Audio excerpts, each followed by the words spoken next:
The fourth video in our 5-day experiment is learning to love yourself just the way you are on this journey. You guys, I always, one of my gifts from God is to love everybody unconditionally. I just love people. But then I learned at a workshop one day, it just really hit me.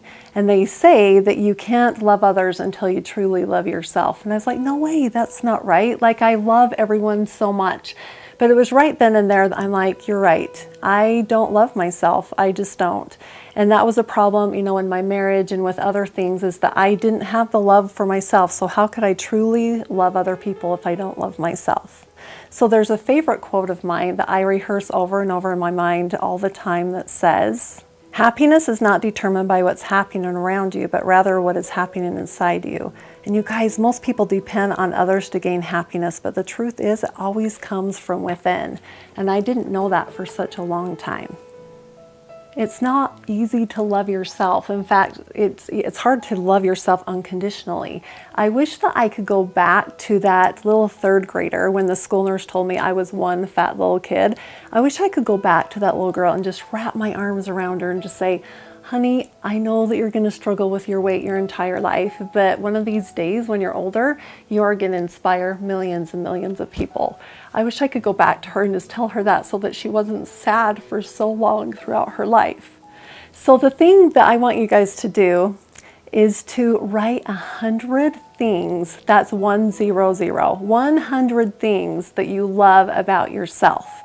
And when I first started this list, I'm like, oh, okay, I can do that. That's going to be easy. Well, pretty soon you get to 25 or 30 things and you start wondering what else you can like. So pretty soon I'm like, oh, I love my toenails when they're painted, or just silly things like that. But go to your friends, go to your family members and just say, what are some things that you love about me? What are some characteristics or, quality traits or whatever that you love about me? And I want you to come up with 100 things that you love about yourself.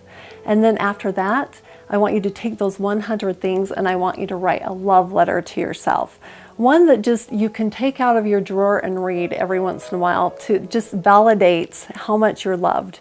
Because how much you are loved is so much more than what we really think. Our Heavenly Father loves us so much. He wants us to have everything, like I talked in the last video. He's just trying to bless us with every little thing, and He loves us unconditionally. And that is the very same way that we should love ourselves. Another thing that we can do to show love to ourselves is what we put in our body, as far as what kind of food we put in our body. One of the things I really had to learn for myself is to be able to eat to live instead of live to eat, because I love food. I'm a food addict. And so one of the things that I did is that I actually went to a 12-step addiction program. And I have an amazing book. For those of you that would like a book, I will totally send one to you. Just message me. So it's a 12-step addiction book. And I went to this class and we sat in a circle. And we all went around the room and we would say our name and what we were there for.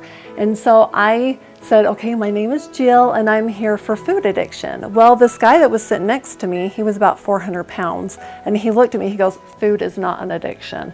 And I thought to myself right then, I thought, okay, bless his heart. I know that he's here for a different addiction, but people just don't see food as an addiction. So I really had to work through those 12 steps to be able to get closer to God and give my addiction totally over to Him. And, every morning I still get on my knees and I submit my food to Him because I'm powerless. For years I would pray. I would pray for a way to have willpower, and that's not what it's about. The Lord doesn't want to just give us willpower. He wants us to turn our addiction, no matter what it is, over to Him, and He will give us that strength to be able to abstain and to be able to stay sober around whatever addiction that we have.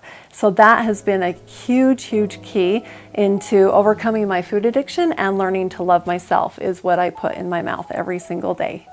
So now we're going to move on to our next video that is even going to give us further in our series and be able to close everything out. And I'm excited to share it with you guys.